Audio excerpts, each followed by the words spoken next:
यानी हम सेट हो जाएंगे, यानी हम जब भ्रमित नहीं होंगे तब तो हम योगी बनेंगे।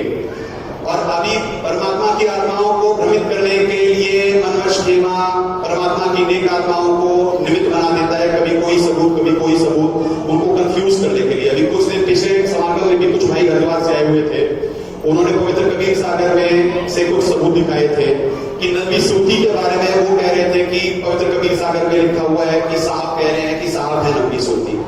पुण्यात्माओं को उस समय भी परमात्मा ने उन आत्माओं को संदेशा दिलवा दिया था, भाई परमपिता परमेश्वर कबीर साहब नबी सूती नहीं है, नबी सूती जीव के लिए लिखा हुआ है परमात्मा ने। पर वो आत्माएं प्लीज नहीं हो पाई। अभी कुछ दिन पहले व्हाट्सएप के किसी एक ग्रुप में उन्होंने वीडियो भेजा, तो परमात्मा ने उस ग्रुप में किशन भगत जी से कमेंट यही करवाया था कि इस समागम में परमात्मा प्लीज करवा देंगे सार्वजनिक तौर पे कि नबी सूती जीव है, परमेश्वर नहीं। पवित्र कबीर सागर से परमात्मा साबित करवा देते हैं। पुण्यात्माओं, पवित्र कबीर सागर कबीर बानी पृष्ठ संख्या जो प्रिंट है 132 है, 132 में है, धर्मदास को अंश हमारा, सतगुरु उवाच, धर्मदास को अंश हमारा, एक वस्तु होए हमरा की सो निर्णय नहीं तुमसे भागी, नौतम श्रुति हमारी शाखा, नौतम श्रुति हमारी शाखा, ध्यान देना पुण्यात्मा, हमारी शाखा 7 श्रुति जो उत्पत्ति भागा, 8वीं श्रुति तुम ही चले आए, नौतम श्रुति हम गुप्त छुपाए, नौतम श्रुति वचन निज मोरा, जिहते पला न पकड़े चोरा। अब यहाँ धर्मदास जी और परमात्मा का संवाद हो रहा है, यानी धर्मदास जी प्रश्न पूछ रहे हैं, साहब प्लीज कर रहे हैं धर्मदास जी को, धर्मदास तो अंश हमारा, एक वस्तु कोई हमारा की एक चीज हमने गुप्त रखी, सो निर्णय नहीं तुमसे भागी, यानी परमात्मा ने इसके बारे में छुपा कर रखा। नौतम श्रुति हमारी शाखा, यानी अंश होगा परमात्मा का, हमारी शाखा परमात्मा कह रहे हैं यहाँ पे।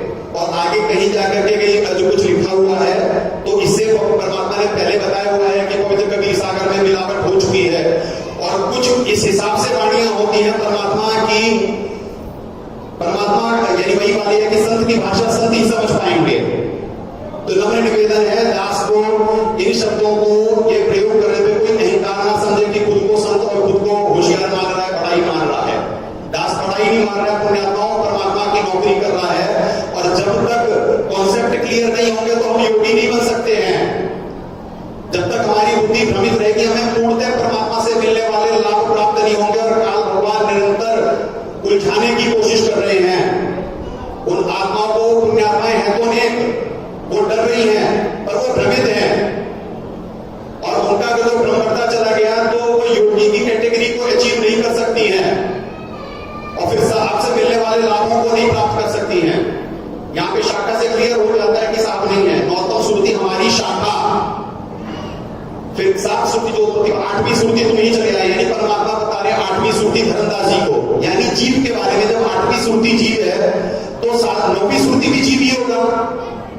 परमेश्वर धरती पे जब है तो परमेश्वर ने क्लियर करा हुआ है वो कॉन्सेप्ट कि सतगुरु वेश में परमात्मा ही सत्संग कर रहे होते हैं। परमात्मा की बनाई हुई सृष्टि को परमात्मा ही एक्सप्लेन कर सकते हैं। ये कॉन्सेप्ट क्लियर है।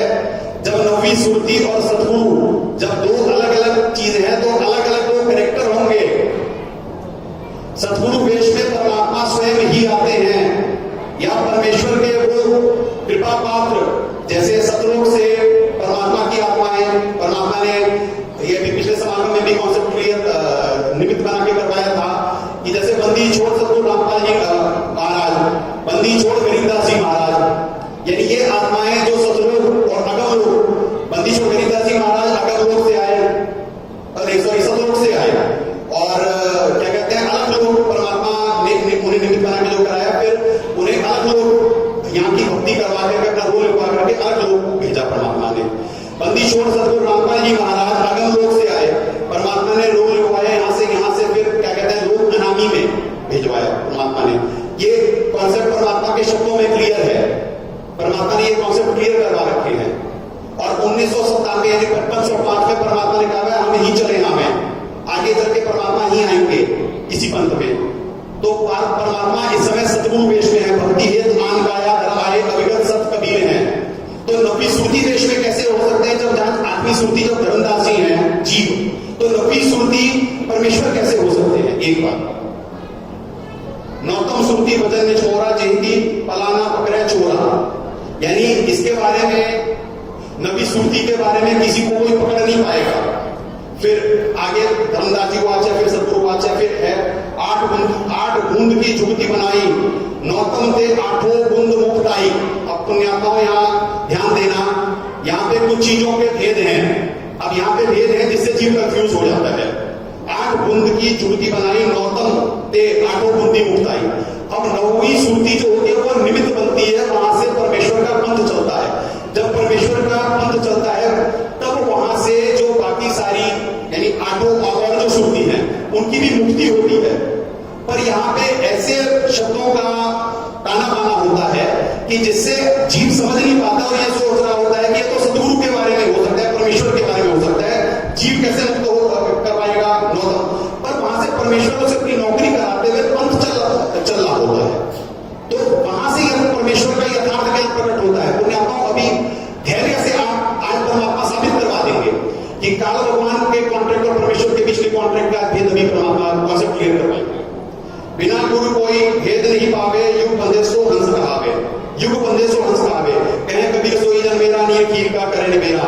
परमात्मा ने बताया हुआ है कि हंस और बगुले एक ही जैसे दिखते हैं, पर बगुला तो यानी मांस खाता है और क्या कहते हैं, हंस जो है मोती चुभते और एक ही शक्ल होती है। जैसे मनवश मैनेजमेंट भक्त के वेश में काल भगवान के निमित्त एजेंट, फिर नकली सत्सेवक मनवश पवन भाई एवं उनके मनवश सहयोगी, तो वो भी हंस नहीं थे, बगुले थे पुण्यात्माओं। तब युगबंध भय धर्मदासन नौतम सुरत बुंद प्रकाशा, ये है मेन पॉइंट पुण्यात्माओं, जिससे पृष्ठ संख्या 133 में ही है। पहले 132 से परमात्मा ने करवाया, अब 133 से है। नौतम सुरत बुंद प्रकाशा, इससे क्लियर हो जाता है नौतम सुरती बूंद प्रकाशा मतलब वो रज यानी स्त्री पुरुष संयोग से होगी, मनुष्य होगा हो। नौतम सुंद बुद्ध प्रकाशा, और परमेश्वर अजन्मा होते हैं पुण्यात्माओं।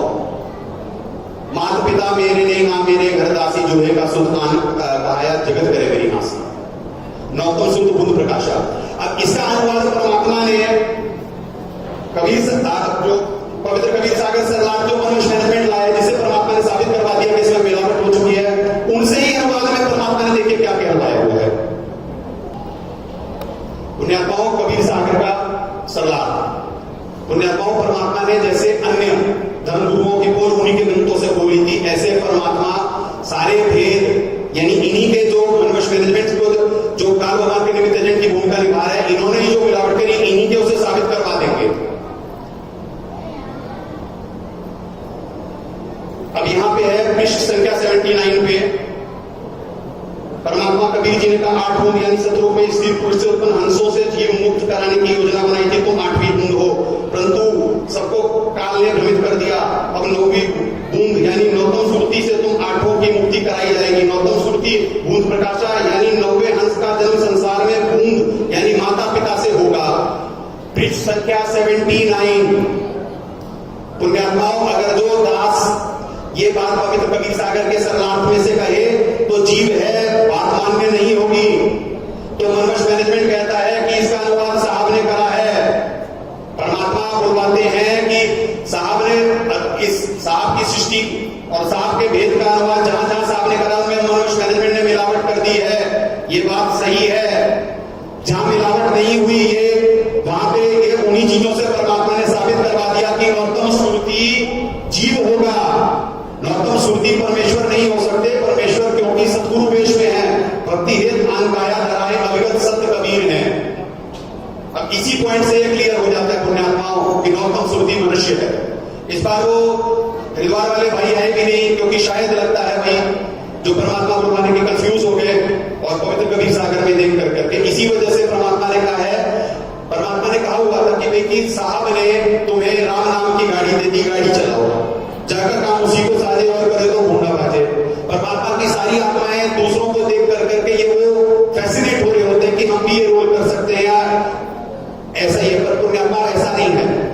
सांप से समझ होता है, बंदे से कुछ नहीं, राई से पर्वत कर दे पर्वत से फिर राई। अल्लाह मेहरबान गधा पहलवान बार बार परमात्मा दास को निमित्त बना के ये बुलवा चुके हैं कि दास की औकात नहीं है, पर परमात्मा का पंजा है। और पवित्र गीता जी में ये भेद है, आत्मा पिछले जन्म में जहां से अपनी आध्यात्मिक यात्रा खत्म करती है, अगले जन्म में वहीं से स्टार्ट करती है। तो परमात्मा ने पिछले जन्म यानी नानक जी वाले जन्म में सारनाम की दया करी हुई थी और 16 वर्ष तक सारनाम की साधना कराई थी पुण्यात्माओं, 16 वर्ष। और जब मर्यादा में रहते हुए 16 वर्ष सारनाम की हो जाए, परमात्मा ने सत्संग में कॉन्सेप्ट क्लियर करा हुआ है कि पूर्णतः मर्यादा में रहते हुए 4-5 साल में ही ये भक्ति अपने पीक पे हो जाती है। यानी जीव इतनी कमाई कर लेता है कि 4-5 साल में ही वो परमात्मा की दया हो जाए तो परमात्मा उसे यहां से भेज सकते हैं। तो परमात्मा ने नानक जी को 16 साल सारनाम की कमाई करवाई थी पुण्यात्माओं। तभी जाकर के आज परमात्मा इस थ्योरी और प्रैक्टिकल के बारे में बहुत सारी चीजें साबित करवाने के लिए बिल्कुल उसी हिसाब से कि परमात्मा दया करते हैं, कॉन्सेप्ट क्लियर करवा रहे होते हैं कि 2013 में साहब ने फिर 9वीं सूची का एक और कुछ कोरिलेशन है पुण्यात्माओं। दास परमेश्वर 8 सितंबर 1951 बंदी छोड़ सतगुरु रामपाल जी महाराज अवतरित हुए 8 सितंबर 1951, 8/9। दास पैदा हुआ 9/9/1974, 9 सितंबर, 8 सितंबर साहिब अवतरित हुए, 9 सितंबर दास पैदा हुआ। क्या ये कोइंसिडेंस है? 8/9 और 9/9 9वीं सूची। फिर दास को परमात्मा ने 9 फरवरी 2013 को शब्द दे दिया, यहां पे भी 9। क्या ये भी कोई कोइंसिडेंस है? बंदी छोड़ सतगुरु रामपाल जी महाराज, परमात्मा ने जो बुद्ध दिवस बताया है वो पौष की अमावस्या है, पौष की अमावस्या है साथ ही।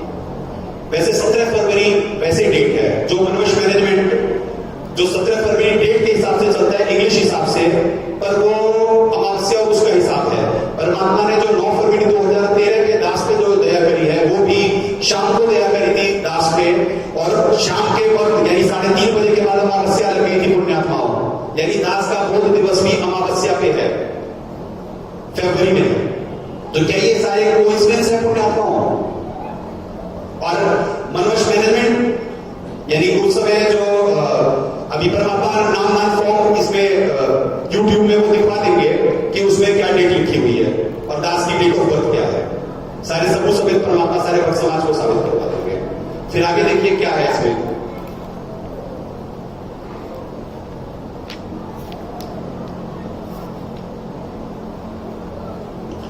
पुण्यात्मा ये क्या है?